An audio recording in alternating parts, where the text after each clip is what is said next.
Thank them right now. Everybody who is involved, bless you. One thing I want all of you to remember, this is still one nation under God. Amen. One of those I said, in God we trust. Obama, I don't. I started this up, the idea, whenever I saw the cash for clunkers. I was riled up by this cash for clunkers. Looking at it, at first glance, it looked like a good program.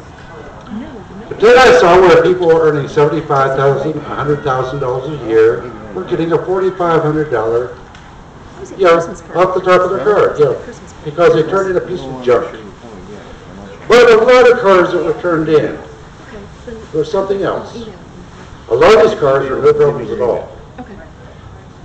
They got a $4,500 rebate on it, off the top of the car, off the price of the car.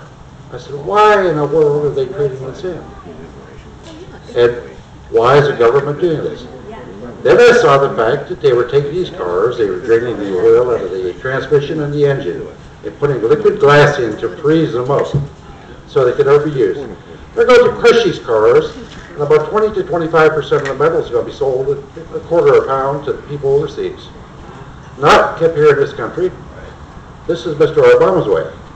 But I said, why in the world is he doing this? What's behind this? And I looked a little bit deeper. I found the Democratic Party received, and also Obama and other candidates received, $5 million last year from the United Auto Workers. Automobiles were sitting here in the car lots across the country, 2009, not being sold. They didn't belong to the United Auto Workers. They belonged to the dealerships and the banks that financed the dealerships. Well, I said, what is the purpose? What's Obama got up his sleeve? Well, let's see. We get rid of all those cars that are in the car lots. And the dealers are going to be forced into buying new cars from the United Auto Workers, who now own 55% of Chrysler. And GM, as well as the federal government owning. Government motors. They didn't ask us, the voters, do you want to do this? They did it, supposedly representing us. Now, you folks have been out here, these tax things, these spending, the wasteful spending, it goes from the bottom up. Local governments, state governments, the state of Virginia, Commonwealth of Virginia, $6 billion in the red. We had to close half of our rest stops on the interstate after spending millions of dollars revitalizing them. Bring them up to standard. Getting rid of the stink in there from the oil water that they use for flushing and all. Now they're nice, beautiful buildings, well maintained. And guess what? They're going to sit there unused. I've been on the case of some of our delegates about this, talking to them. This will be brought up in January, but where is the money going to come from? I've been looking at another issue. Our federal government, the stimulus package. The stimulus package has created hundreds of jobs, maybe a couple thousand, but tens of thousands of people who were working and laid off because their companies could no longer afford to keep them. But the stimulus package did not address this fact of all these workers who could have benefited from this. So we lost tens of thousands of jobs in order to create a couple thousand. That's a shame. Now people, what are you going to do about it? It's in your hands. We have an election coming up in November. Only one way we're going to send a message. Yes, I'm one of them damn Republicans. But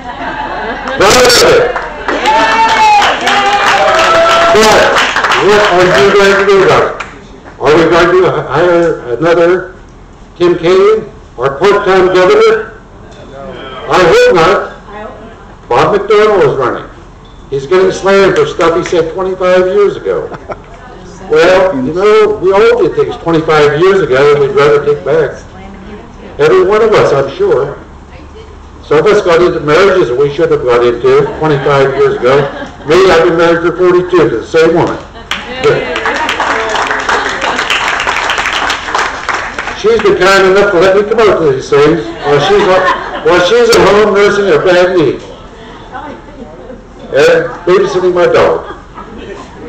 So, like I say, what are you going to do about it? Are you going to stand here, come to these tea parties, and say, yeah, and listen to all the speeches?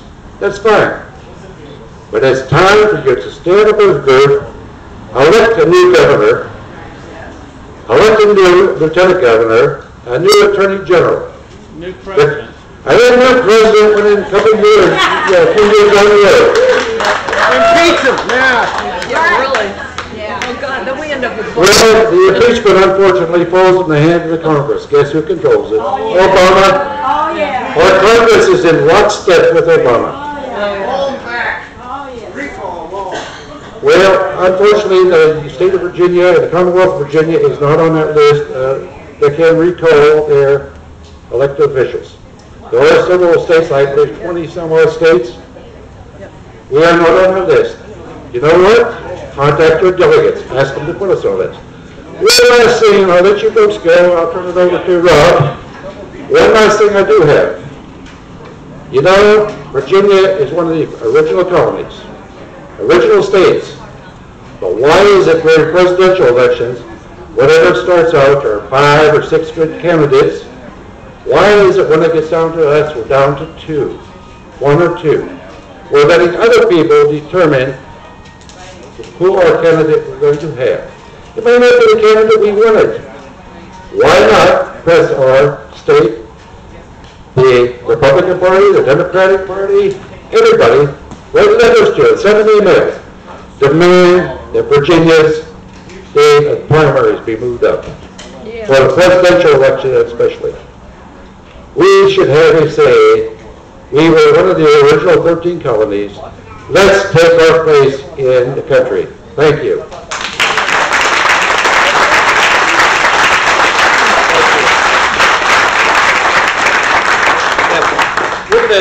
We would be here till 2 at least, so we want to give everyone a chance who wants to speak up.